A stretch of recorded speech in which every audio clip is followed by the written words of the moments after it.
The summer sun slowly set over the quiet streets of Portland, Oregon.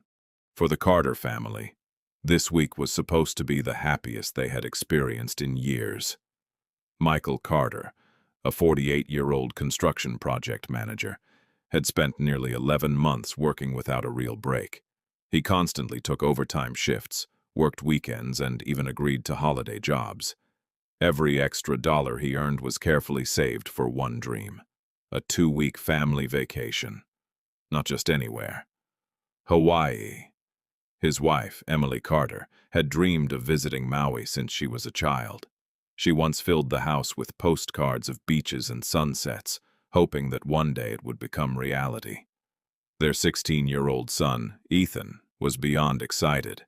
His room was packed with snorkeling gear, a new camera, travel books, and a backpack he had bought specifically for the trip. Only one person didn't share the excitement: their 19-year-old daughter, Olivia. For the past month, she had become distant. She avoided conversations, barely ate dinner with the family, and whenever Hawaii was mentioned, she either rolled her eyes or silently left the room. "Sweetheart, are you okay?" Emily asked one evening. "I'm fine," Olivia answered coldly. Michael didn't believe her. "You haven't smiled in weeks." "I'm just tired." "That's not just tiredness. I said I'm fine." But she clearly wasn't. Still, no one knew what was really going on inside her mind. 3 days before the flight, everything was perfectly prepared. Suitcases stood neatly by the door. Tickets were printed. Hotels were fully paid. The rental car was confirmed. Every excursion was booked. It felt like nothing could go wrong. Until Saturday morning. At 6:30 a.m., Michael left for work to finish final tasks. Emily went grocery shopping. Ethan spent the day at a friend's house. Olivia stayed home alone. Around noon, her phone buzzed repeatedly. She looked at the screen. One message, then another, then a third. Her expression changed instantly. Her breathing became uneven. Without telling anyone, she grabbed her keys and rushed out of the house. She returned nearly 4 hours later. In her hands was a small black backpack she hadn't taken with her. She looked nervous, almost shaken, and went straight upstairs without speaking. No one noticed anything unusual until the next morning, Sunday. Michael entered his home office to double-check travel documents. He opened the drawer. His passport was gone. He froze. He checked again. Nothing. "Emily!" he shouted. She rushed in. Her passport was missing too. Ethan checked his room. Also gone. Within minutes, panic spread through the house. All 3 passports had disappeared. They searched everywhere. Drawers, closets, kitchen shelves, even garbage bins. Nothing. Then Ethan opened the hallway closet. "Dad." "What?" "The safe. It's open." A heavy silence filled the room. Michael slowly approached the fireproof safe. It wasn't just unlocked. It was empty. Passports, birth certificates, property documents, insurance papers, emergency cash they had saved for years. All gone. Emily covered her mouth. "Oh my God." Michael immediately called the police. Less than an hour later, an officer arrived and inspected the house. No forced entry, no broken windows, all doors locked. "Whoever did this either had access," the officer said, "or never left the house at all." He asked who had been home the previous day. "My wife, my son, my daughter," Michael answered. "And anyone else?" "No." The investigation had just begun. Later that afternoon, a neighbor provided security camera footage. 12:17 p.m., Olivia leaves the house empty-handed. 4:36 p.m., she returns carrying a black backpack. Michael watched the footage repeatedly. His face turned pale. Emily said nothing. Olivia was called downstairs. "Where were you?" the officer asked. "I met a friend," she replied quietly.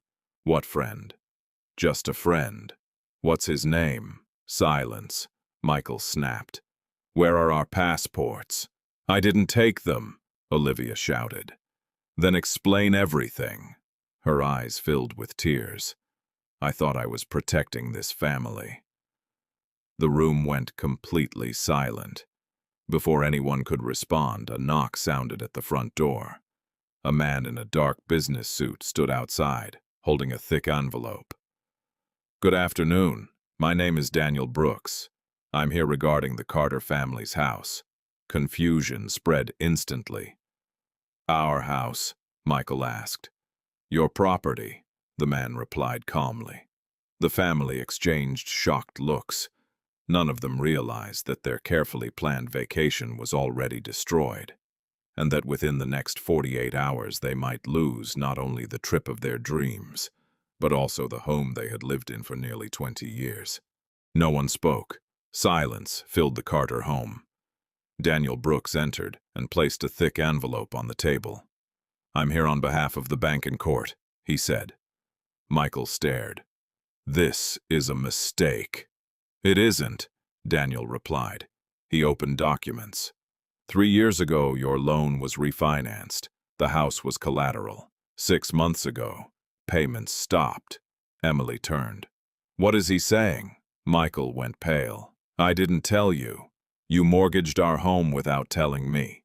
I thought I could fix it, Daniel continued. Missed payments led to legal foreclosure. Emily stepped back. We planned a vacation while losing everything. Michael said nothing. Daniel looked at Olivia.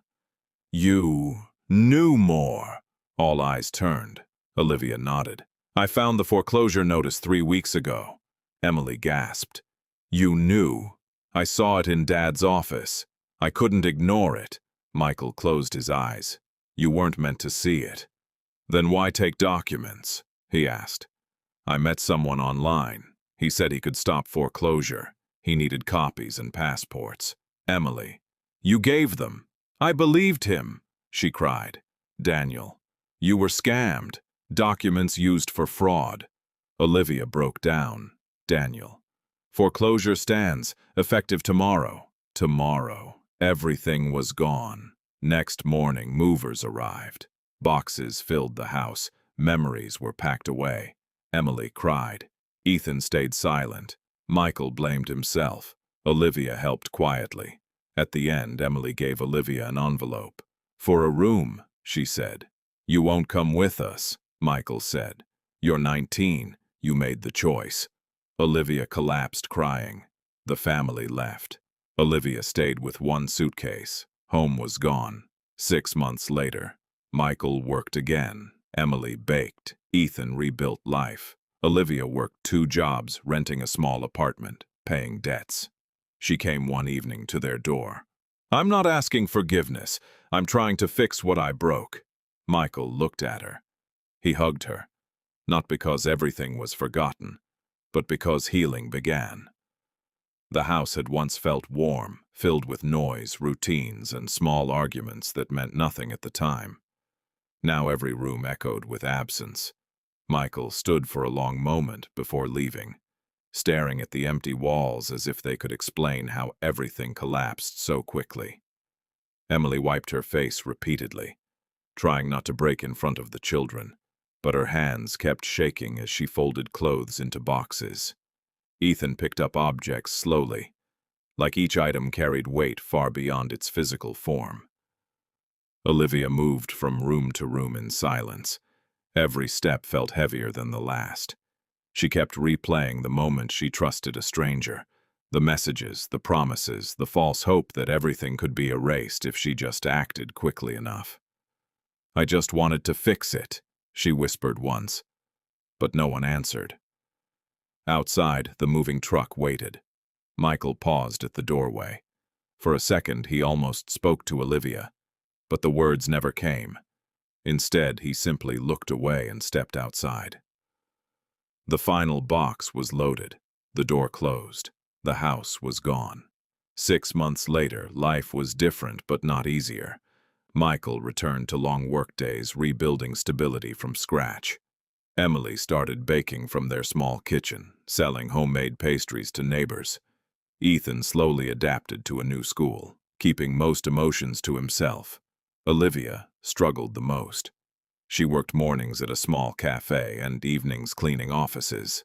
The money barely covered rent for her tiny apartment, but she accepted it as the price of her mistake. She attended financial responsibility classes twice a week, writing down every lesson as if it could undo the past. Some nights she couldn't sleep, thinking about the moment everything changed. One evening, she finally walked to her parents' new apartment. Her hand hesitated before knocking. When Michael opened the door, silence returned instantly. Emily appeared behind him, frozen. Ethan stepped closer but said nothing. "I'm not here for forgiveness," Olivia said softly. "I just needed you to know I'm trying, every day." Michael studied her face for a long time. The anger had faded long ago, replaced by exhaustion and something more complicated. He stepped forward and hugged her. It wasn't acceptance of the past. It was a quiet acknowledgement that people sometimes break, and sometimes slowly learn how to rebuild. That moment did not erase what had happened, but it changed something small between them. No one promised things would go back to normal, because they wouldn't. What they had instead was a quiet understanding that rebuilding takes longer than losing. Olivia knew trust would not return quickly, and Michael knew forgiveness was not something you could rush or demand. Emily simply hoped that time would soften what pain had sharpened, even if it never fully disappeared. In silence, they accepted that healing would take time and patience.